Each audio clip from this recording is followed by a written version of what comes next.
Clap. You think you're so funny. Start the show already, Jesus.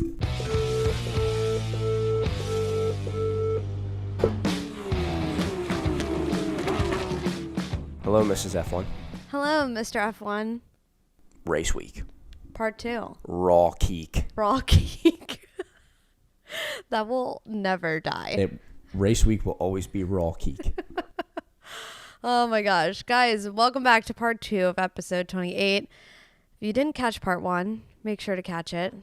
Go check it out. We talk everything car launch and testing related, which is important to what we're about to talk about now because it's freaking race week.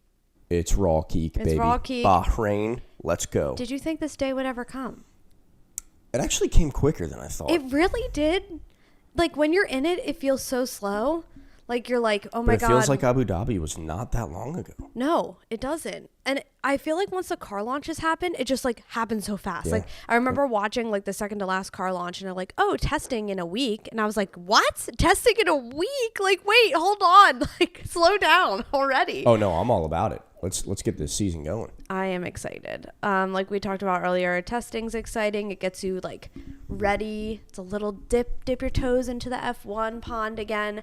One thing I'm not looking forward to is waking up early every freaking Saturday. And Sunday. And Sunday. I love my sleep, and F1 really just likes to mess with that, except for like maybe 3 races out of the whole year. The solution is to just move to Europe. This is true. Well, actually, this year we'll have plenty of races not happening in the morning. 3 American races. We're going to have a night race in Las Vegas, yeah, too. a night race. And then Mexico, too, is like within that same time zone. So, nice. Okay, and so Brazil. Yeah, I mean, maybe it won't. Well, they keep adding more races. So, I don't know. When does it end? It evens out. But I'm excited. Before we get into our predictions, Guys, we're laying out our predictions. We're going to see how they stack up at the end of this year. It's the first year we're doing this because last year we started the podcast in the middle of the season. So I'm actually really excited for this. But before we get into that, we've got 3 freaking rookies coming in to the season. And listen, we know it's a lot of work just to watch Formula One every year, let alone keep up with Formula 2 and Formula 3 and all the other racing series. So we want to take a little bit of a deep dive into each one of these rookies because you may be like, who the heck are these people if you really don't follow Formula 2 at all. So let's get into it. Yeah, let's do it. Let's start with the most controversial of all the rookies. The most controversial? The most controversial and the youngest. Oh, the contract controversy. Yeah. Oscar Piastri. Mr. Piastri. If there's one of the rookies you probably know very well, it's this one. Especially if you watch Drive to Survive because they had a whole episode on it. Right. He made a whole appearance. But you might know him for 2 different reasons. One being the whole contract debacle that happened last year between McLaren, Alpine, and Oscar Piastri. It was confusing. No one knew who really signed Oscar Piastri. Mm-hmm. But in the end, McLaren Zach wins. Brown, won. And he is driving this year for McLaren. He is of the ripe age of 21 years old. Which is wild. Which is insane. To look at his resume and be like, wait, this kid's only 21? I know. But yeah, another reason you may know him is because of what you just mentioned, his resume. Yeah. The kid is freaking talented. Mm-hmm. He's been through, the normal come up when it comes to Formula One, the normal ranks, Formula 4, 3, 2, karting when you're like barely able to walk. And he's won every single one of them. Yes. He won in successive years Formula Renault, which is basically Formula 4. Yeah. F3 and F2. Yeah, that's rare. That is, I believe it has been done by 5 people. And that puts him in the same category as George Russell, Charles Leclerc. Max actually didn't do this because Max was plucked, I believe, straight from GP3 to F1. Max was just so good, F2. he skipped it. Just skipped F2, went right to F1.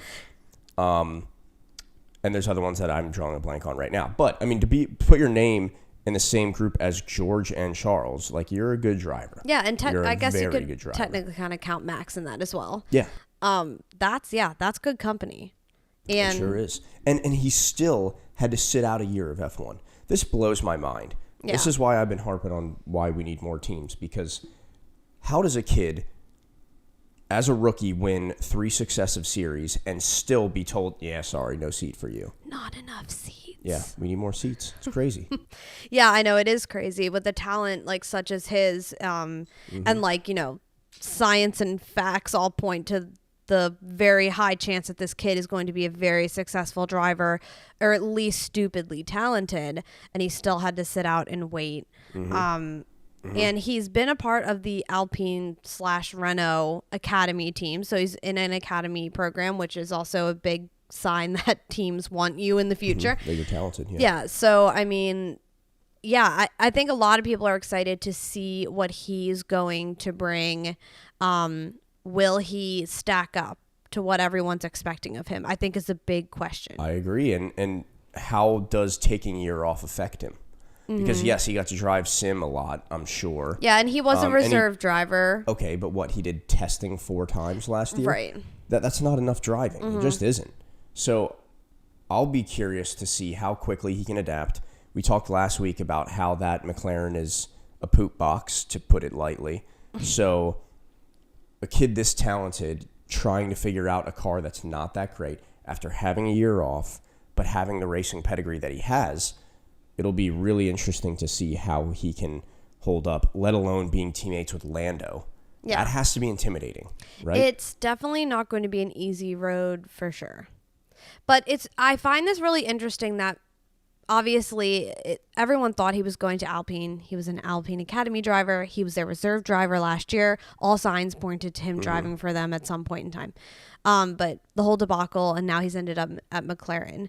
McLaren kind of did this same thing with Lando at a young age. They signed Lando, I think he was 18 years old. Oh, no, it was probably way younger than that. Well, they brought him into the McLaren family, but when they signed him as a McLaren driver, he was, I believe, 18 years old. Sorry, as an F1 driver. I thought you meant as an academy. Oh, yeah. And when he started racing for them, he was 19. Yeah. I mean, but still, they like to do this. We've seen them kind of take Lando from a young talent, snatch them up when they can, and then develop them and hopefully keep them within their team. And I think it was smart of Zach to do that, to fill that seat. Also, do they have a thing for Australians? Because he's Australian. They just had Danny Rick there. He's an Australian. Yeah, but they booted Danny Pluck him Rick out and put another Australian in the seat. I guess one seat is dedicated to an Aussie at all times. Yeah. So I think the biggest things you need to look out with Oscar is, we know he's super talented. Is he going to deliver? Like everyone has been saying for years now that he will. But I also think we need to show some grace too, right? For the reasons I just said. He's been out of racing for a year. We know their car isn't great. The F1 media can be ridiculous sometimes. And if he has a rough first 5 races, can we not be like, is Oscar Piastri the most overrated driver? Like this stupid clickbaity titles that can we just not do that? Give the kid some time to figure it out and to be able to try and compete with one of the best drivers in the world in Lando Norris. Just give him some time, give him some patience, and I think he'll show everyone what he's made of. Yeah, and all rookies struggle at the beginning. It's the fastest car in the world you're driving. There's nothing that can prepare you to drive these death traps. Mm-hmm. And some acclimate faster than others. Yeah. Some pick up easier than others. So we will see how it goes, but definitely someone you're going to want to keep an eye out for his entire career, because it could be very exciting journey to watch. Mm-hmm. Somebody else who we've talked about plenty of times on this show that will be joining the Formula One paddock this year. Florida man. Logan Hunter Sargent. That's right. Yes, that is his middle name. What an American middle name. Hunter. I love it. It's crazy. But he's American. America invading F1, baby. He is 22 years old, so pretty young still. Definitely on the younger side, but that's the trend we see in Formula One is teams are picking up younger drivers. Mm-hmm. I think no one really saw this coming. With him being in Formula One, I mean. If you told me a year and a half ago that Logan was going to be in F1, I'd have laughed at you. You kind of predicted it, though. We talked about this very early on last year about, man, if he performs the way he's keeping performing, some F1 teams might mess around with actually taking him. Well, but that was also in the middle of the F2 season after he had just won 2 straight races. Yeah. Right? I mean, that grabs people's attention. But the year before that, he was in his 3rd year of F3, finished in 7th place, and basically had acknowledged that his career was probably over. And at the very last minute, Williams swoops in, signs him as an academy driver, and funds him in F2. Yeah. And as a rookie in F2, he finished 2nd among rookies, 4th overall. But the entire season, he was pushing. He was leading all rookies. It wasn't until the very last race that his teammate Liam passed him by 1 point. Yeah. But Logan, he had a promising second year in F3, but for some reason nobody helped fund him to make the jump to F2, and then he proved everyone wrong when he got to F2, and he was competing for a championship until the last couple of races, and he showed Williams that he's a respectable driver, and they saw enough talent in him to give him the big seat. I guess you could say the story of his career is one that's a little unorthodox and really rocky. Right place, right time. It was a bumpy road. Yeah, and he started his career because Formula One, because karting in general in the United States is not huge. Usually, if you want to succeed, you have to go to Europe, which he did. But he started his karting career in the United States. That's kind of not a thing, or how we haven't seen something like that happen in a very, very, very long time. Yep. So that's interesting in itself. Obviously, once he wanted to pursue it, he went to Europe and did that whole thing. But he came up the same way, like you said. But yeah, right place, right time when he thought his career was over, and Williams Driver Academy came in and said, no, we'll help you. We're going to take you under our wing. And then right place, right time for him to get this F1 seat. He seized his opportunity. Yeah. He shouldn't have been in F2 funding wise.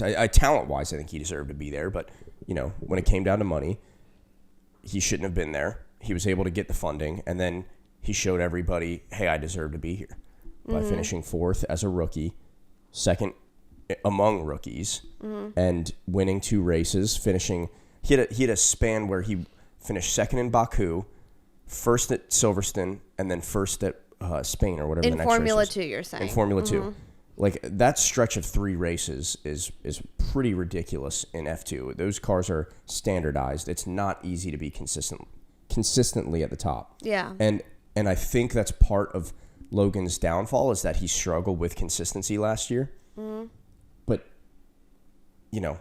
any kid is going to, unless you're somebody like Oscar, who, is kind of a generational talent, it's tough to maintain that consistency. But clearly he showed enough promise to where Williams was willing to take the risk and give him that second seat that Latifi vacated. I think Williams does this a lot too, as we do see them picking up young talent in the hopes that they will stay with Williams in the future. That often doesn't happen. They tried to do that with George Russell. They really did. They got him at a younger age and they were just like, we're going to be better and you're going to be the guy to do it kind of thing, which he did help them a lot. But he was a Mercedes junior driver, and the goal all along was to bring him to Mercedes. Yeah, but Williams, we've seen Williams do this with young drivers. They try to cultivate talent because they're at the bottom. I don't think there's taking on a rookie. It could have really, really good outcome for them. Or if it's bad, it's well, it can't get any worse than where we are now. Yeah. Well, and they don't have a huge investment if it's a rookie who they're not paying a ton of money for. And they're on the lower side of the cash flow end. So, but he'll be obviously paired with Alex Albon, and Alex has which is a lot tough. of. Yeah, that's a tough person to be your teammate because Alex is a very talented driver. Right, and out of all these drivers that are coming in as rookies this year, he is the least experienced for sure. Significantly, yes. Yeah, so I do definitely I think we're going to see him struggle really hard in the beginning, but I just have this, I don't know if it's maybe, I guess I'm biased a little bit, but I just have this feeling we're going to see him perform really well like as the season goes on. I just have a feeling he's going to surprise a lot of people. In F2, he had these flashes of brilliance, and like I said, consistency was tough, but I think it's one of the hardest skills for any athlete to hone in on. So I do think we'll have races where he stands out. Yeah, I do. I think so too. And obviously, we'll be watching him closely. He's the first American F1 driver back in the series since Rossi, Alexander Rossi. Yeah, so it's been a long time. So I also feel like there's a little bit of pressure on him in that way. But hopefully he can do exactly what he did in F2 and bring it to F1 and just kind of surprise us all. Yeah, I would love to see it. Go Florida man, go. Go Florida man, as everyone's calling him. Last but not least, our third and final rookie. I feel weird calling him a rookie because I feel like he's not, but we have Nyck de Vries. Mm-hmm. He is the oldest of the rookies, 28 years old. First of all, I want to establish, Nyck de Vries, whatever you're doing, eating, your skincare routine, I don't know what it is, man, but you look like you're 18 years old and you're 28. When I first found out his actual age, I honestly was like, no, that's not real. Yep. And I literally went back and like looked at a picture of him. Looks like a baby. Yeah, he literally has a baby face. Yeah, whatever he's our age. Yeah, it's crazy. Yeah, maybe he ages backwards. Is he Benjamin Button? Yeah, Nyck de Vries is just aging Benjamin backwards. de Vries. Yeah, but he's 28 years old. We have another Dutch driver on the grid. That's right. More orange than there already was. Dear God. It's going to be double the orange. But yeah, so this is really another talent he's been around. He's always been there. People have always kind of been waiting for when his chance was going to be, kind of similar to Oscar Piastri in a way. And it's another scenario of we need more seats, because if we had more seats, he'd be in F1 by now. So you probably know him most as the Mercedes reserve driver and from his appearance last year in Formula One when he filled in for Alex Albon at Williams when Alex had his appendix taken out. Yep. Yeah. And he had just drove the absolute wheels off that Williams. This, I think, is what makes me so excited for him this year. I think he's going to just guns a-blazing coming out. He's driving with AlphaTauri. He took Pierre Gasly's seat. He is obviously a phenomenal driver. Not only has he come up through the ranks like everybody else, F3, 2, he's also driven Formula E and won the championship there with Mercedes. In a very different car than a Formula One car. Oh, yeah. Very impressive. Very different. He's proven himself there. He's also driven in a bunch of other series just for fun. Le Mans, the World Endurance Championships, LMP2 class. Like, the kid has taken every driving opportunity he's been given. And I think that's what makes him so resistant and makes him so competitive, is he's driven in all these different series. And I think that's what's going to really make him special as a driver. I think so too. I think, like we said, with Logan and Oscar, they don't have a ton of experience outside of those typical, channels that you take to make it to F1. But Nyck has done so many different types of racing that he's shown how well he can adapt to different cars. Yeah. So yes, he is a rookie, but I don't worry about him adjusting to F1. And in fact, my spicy take is that he's going to cause Yuki to lose his job. Hot take. He's going to outperform Yuki. I agree. And I think at that point, Red Bull's going to say, all right, well, if this kid who, hasn't been in an F1 car ever. Well, not ever. I mean, yes, he raced for Williams once and scored points while he did it. But Yuki's been in that car for 2 years, going on his third year now. Like, if Nyck can outperform him, I think Red Bull's going to say we need a new driver a new Red Bull Junior in this seat. I think so too. And I know Helmut Marko and that Red Bull team has been clear, like, this is kind of Yuki's last chance. To perform, but just seeing how Nyck handled the situation with the Williams and how he was able to drive there, I can't imagine what he's going to do with a full season. Like, holy crap. Yep. I know the AlphaTauri isn't looking super competitive. Last year, it looked not competitive at all. This year, we've only seen testing, so it's kind of like a guess as to where they'll be. But if he can do kind of what Lando did last year with a crap car and like really just perform well in it, yeah, I think Yuki needs to watch out. But I'm out of all of these rookies, I have to say I am most excited for Nick to race. Yeah, I'm excited to see him. What I think is interesting is that a lot of people are saying that the bottom 3 teams are going to be, at least at the beginning of the season, Williams, McLaren, and AlphaTauri. Yeah. Those are the 3 teams that the rookies are on. So we might get some rookie battles very early on this season. That's a good point. And they'll be able to kind of show who's the more prepared F1 driver if they're battling each other a lot. Right. Yeah, that's a really good point. Like, we could see these guys going head to head a lot.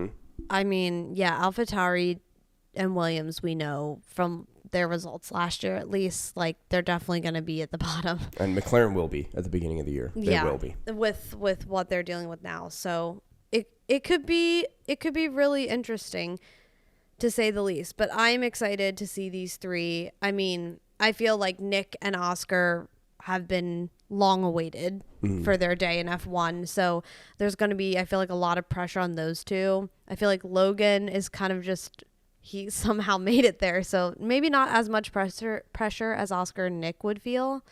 Yeah. And I think that only benefits him, right? I think he, like you said, he was in the right place at the right time. Yeah. And he seized his opportunity. And he's got nothing to lose. He made it to where he made it based off of jumping on, an opportunity that he thought he shouldn't have had. Yeah. And I'm hoping he can kind of prove the doubters wrong. Me too.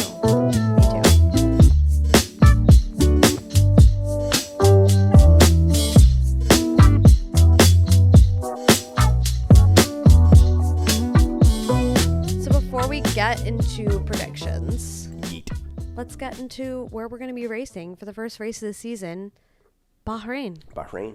Where testing has been going on for the past couple of days.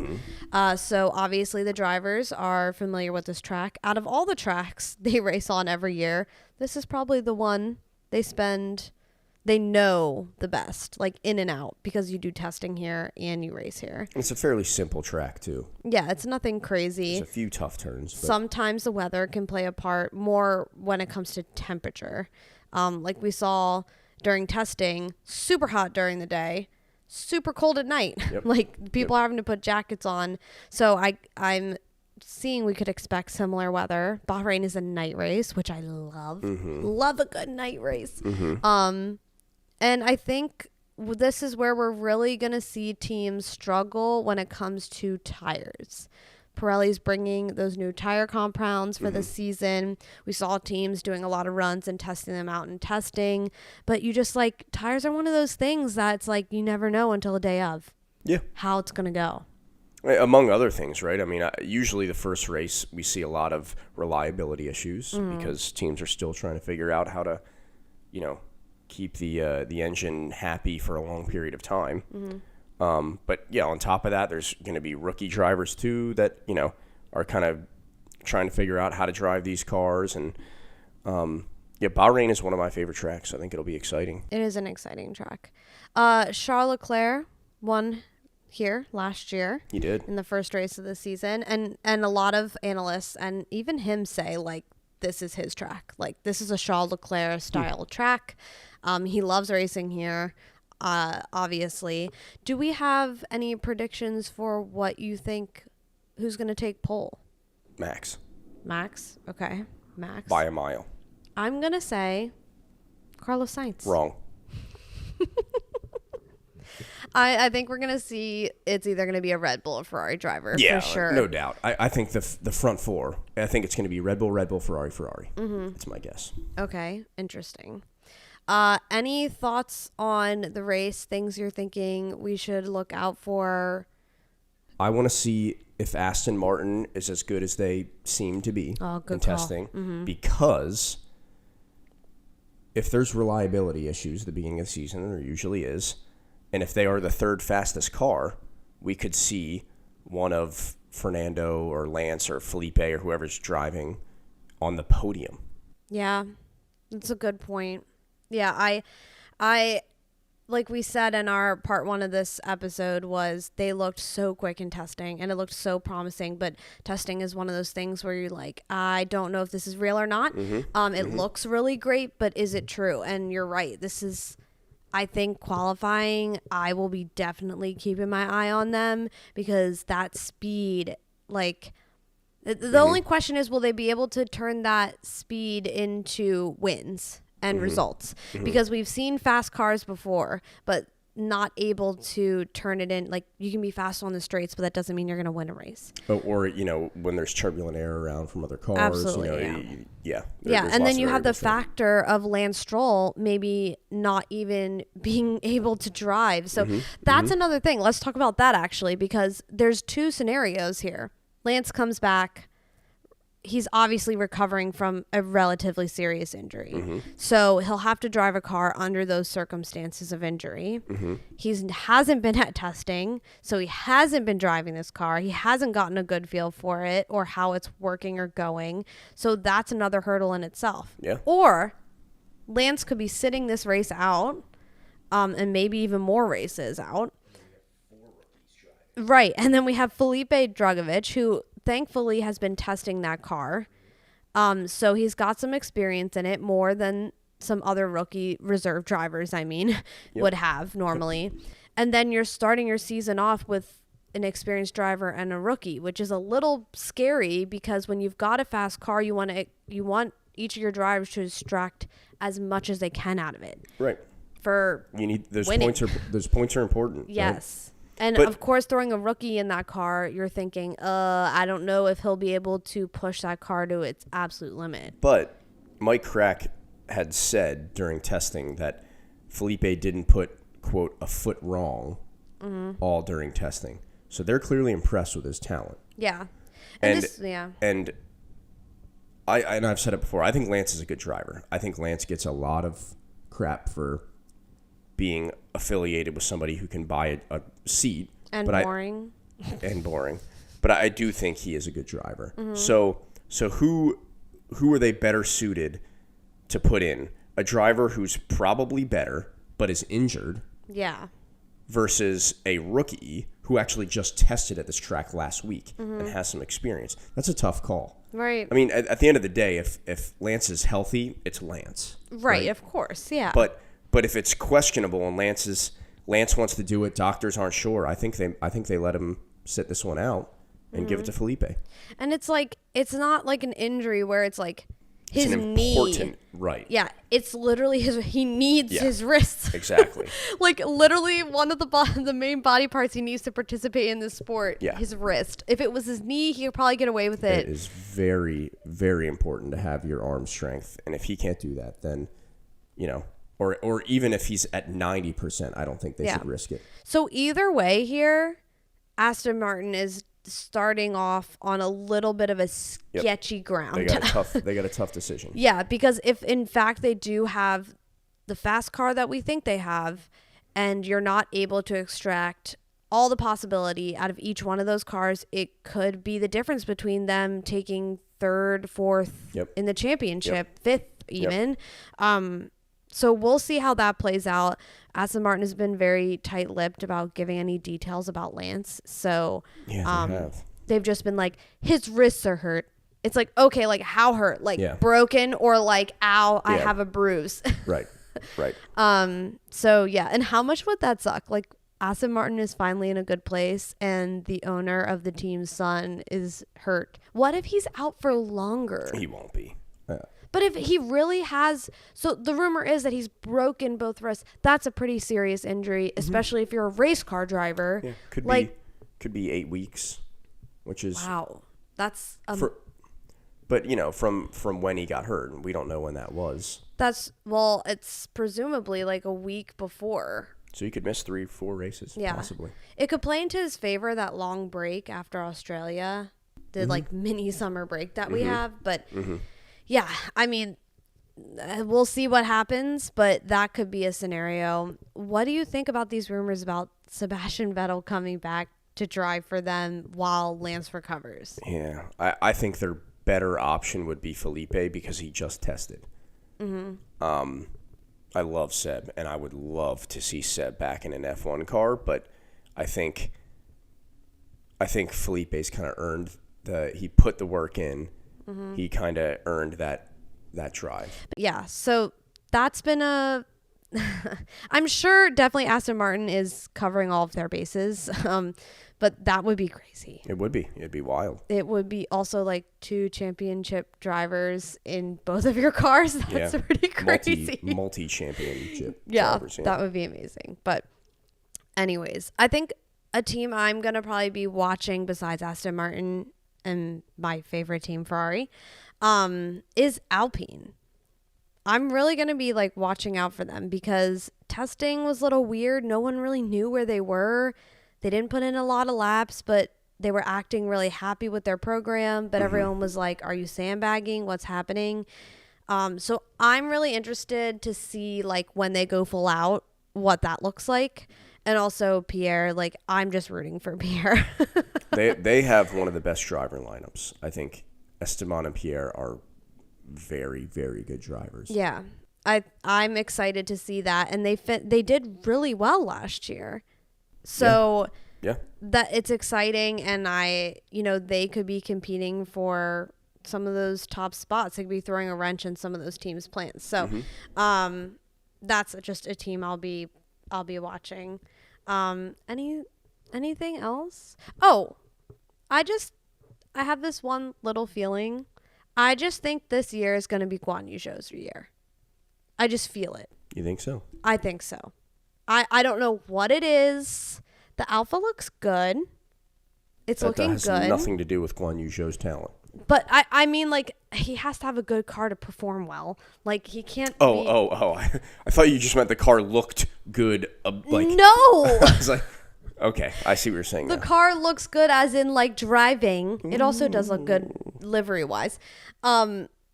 I don't know. I just have this feeling that, like, this is going to be his breakout year. I feel like he's one of those drivers that just, like, skirts under the radar. He's just kind of low-key. You don't really hear people talking about him that much. Well, he got beat pretty bad by Valtteri last year, overall in stats. And I like Valtteri a lot, and I think that now that he's removed the weight of Lewis off of his shoulders, he's shown that he's actually a really good driver, and he actually just showed how good Lewis is. He's so much more chill. Yeah. And yeah, also I just love his mustache, so I'm rooting for him because of that. But I don't see a scenario where Zhou is better than Valtteri this year. I don't think it'll happen. I think Valtteri is, not that I don't think Zhou is good. I think Zhou is a good driver. I think Valtteri's better. I'm not saying that he will beat Valtteri. I'm just saying, like, last year for him was, like, so-so. And he had that horrible accident. I'm sure that messed with him mentally. I don't know. I just feel like he's been flying under the radar for so long. Like, he's just kind of there. Like, people don't, he has like a good moment here and there, and people are like, oh, look at Guan Yu Zhou, look at him go. But no one ever consistently mentions him as like someone who performs well on a consistent basis. And I just think we're going to see a lot more of good performances on a consistent basis from him this year. So. I just feel like it's his year. I hope so. That's my hot take. Guan Yu Zhou. Coming for you this year. All right.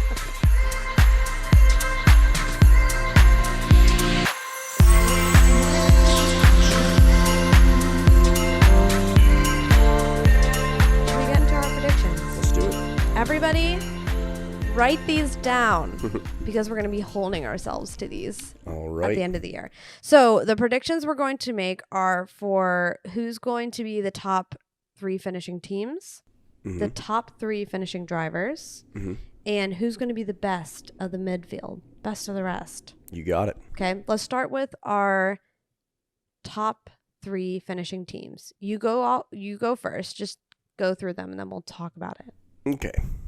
Go for it. This is going to ruin my spicy take. Start from 3.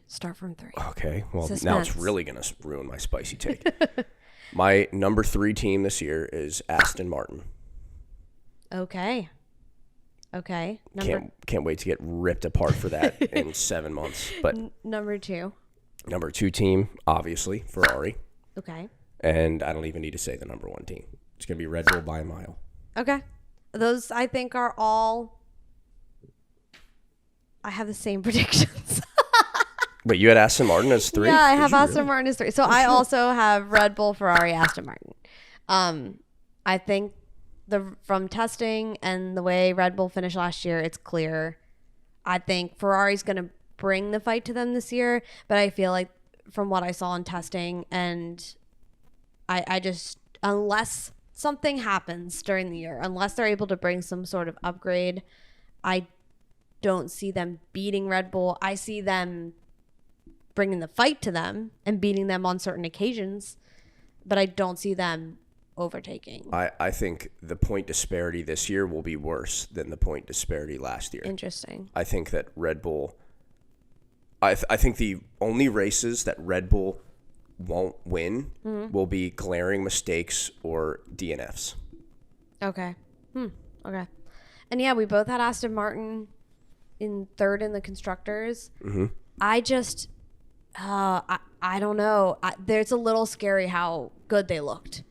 And we know how good Fernando is. Yes. And in my opinion, if it takes Mercedes a bit to get up to snuff with Aston Martin, that's too late against a driver like Fernando. I agree. I think the only reason that I have Aston Martin third is because Mercedes is not looking great right now. Yeah. And they didn't look great last year. And it kind of looks like they've missed the mark again. I think their driver lineup is significantly better because George and Lewis are both phenomenal drivers. And like I said, Lance is a good driver. He's not Lewis, George, or Fernando. He's not at their level. Yeah. I don't think anyone would really debate that. Right. But if their car is as good as it looks and they rack up points early on in the season, it might just not be feasible for Mercedes to catch up. Yeah, I agree. I think that's the only way this third in the constructors is going to be able to happen. Yep. I think the only thing that may, the only thing that may stop them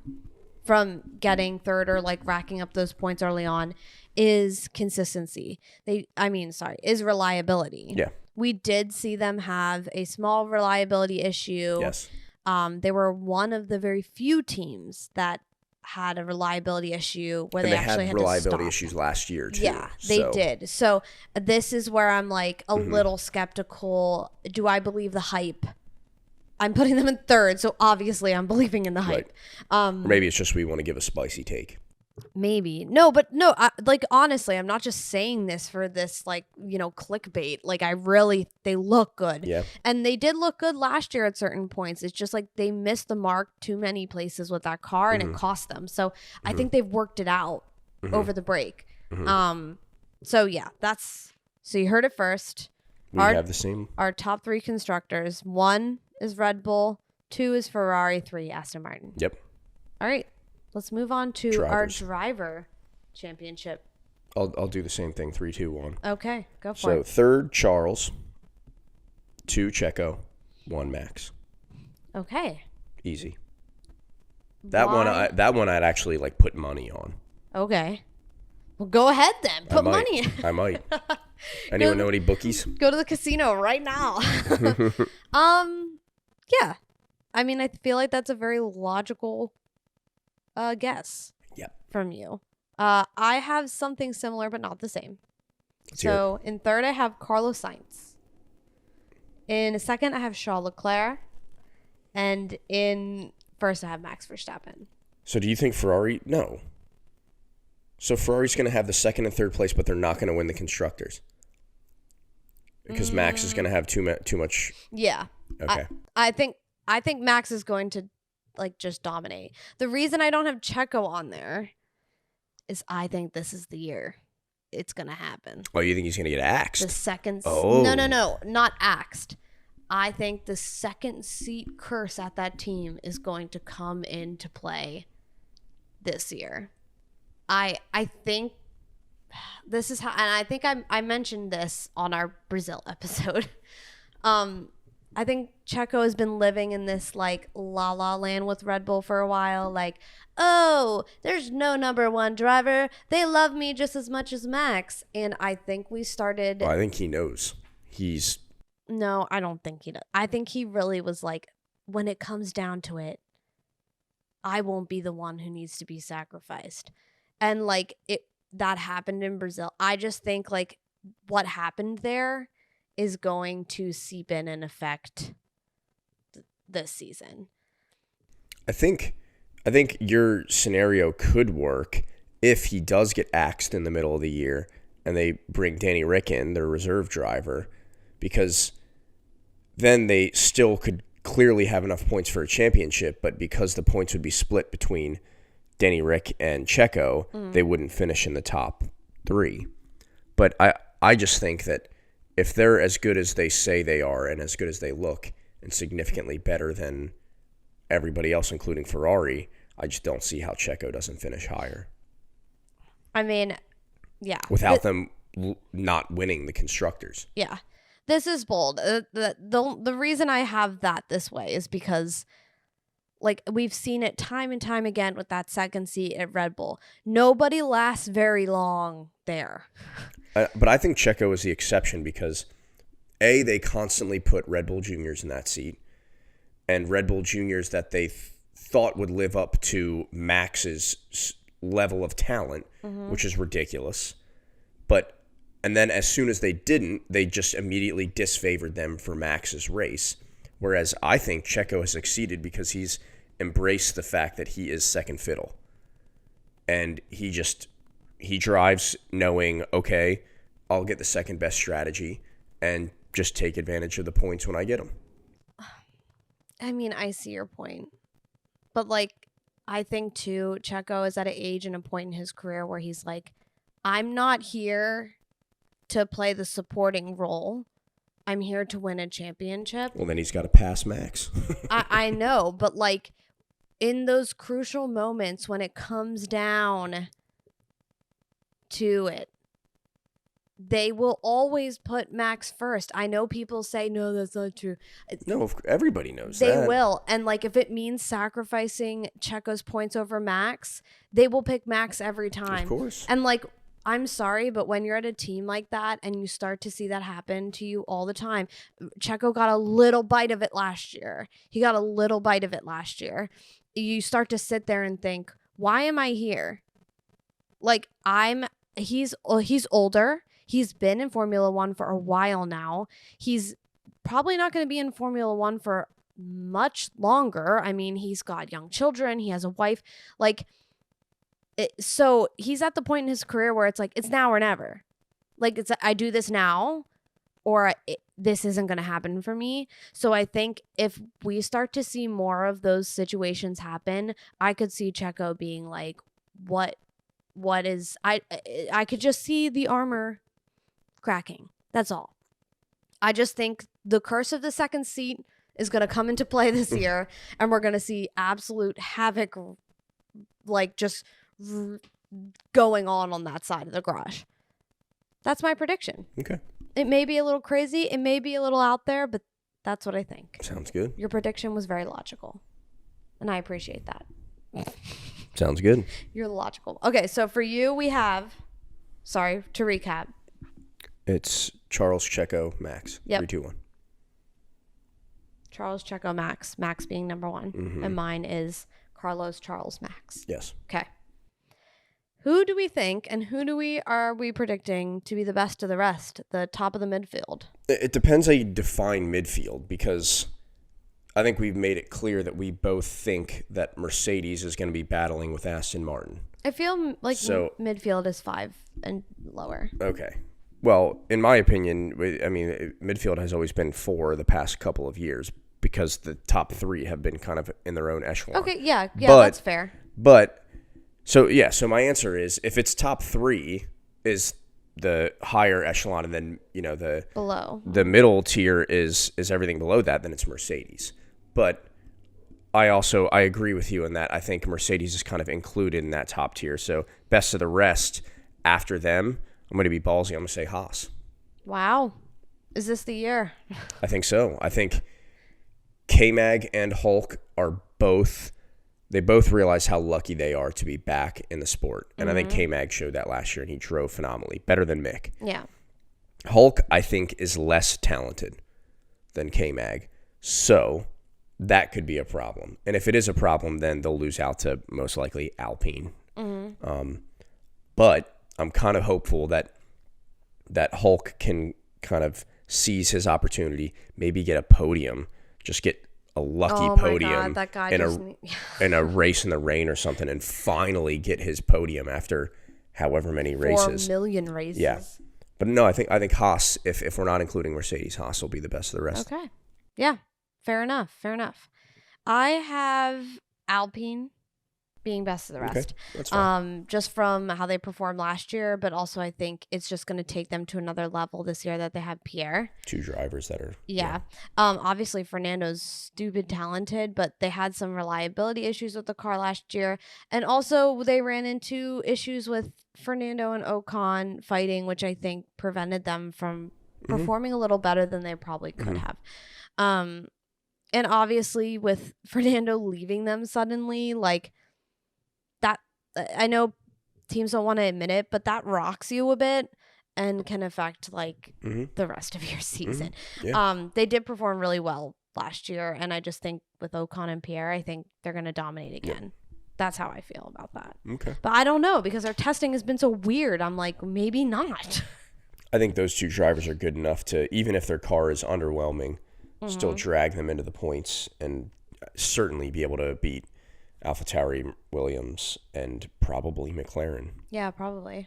I know I didn't plan to ask you this, but who do we think is going to be bottom? Williams. Yeah. I think it's a combination of them having the slowest car and also Logan being the least experienced driver. I think there's going to be points left on the table. Yeah. So I think they'll be last. I kind of want to say AlphaTauri, but the fact that they have De Vries, I think he's just going to drive the wheels off that car. And I think those 2 teams are going to be, I think most people would agree it's between them. Yeah. To be last place. I want to say Williams just because of consistency, but like, I don't know. Alex has done really well in that car. Yes, he has. We don't know. Logan's like this oddball. We're not sure how he'll perform there, and they looked decent. You could say the same thing about Nick. Yeah, they look decent in testing, so you never know. Yeah. So, all right, guys, those are our predictions. Yeah. Season's coming up this season. Let's do it. Yeah, we are so excited for the first race. Obviously, we will release an episode every Monday for you all, so you can get your F1 content as soon as the race is over. So make sure to subscribe to the podcast so you don't miss a single episode. Give us a rating if you're feeling just extra supportive today. And also make sure you can watch us on the YouTube. Also, I didn't realize this, and maybe this is me being old, but we're also on Spotify. I know a lot of people listen to us on Apple Podcasts via our stats, but you can watch and listen to us at the same time on Spotify. Yeah. Wherever you like to listen to podcasts, you'll find us. Yeah, super cool. So make sure to do that, and we will see you all after the first race of the season. That's exciting to say. I know. Lights out and away we go. That's right. All right. See you guys then. Bye-bye.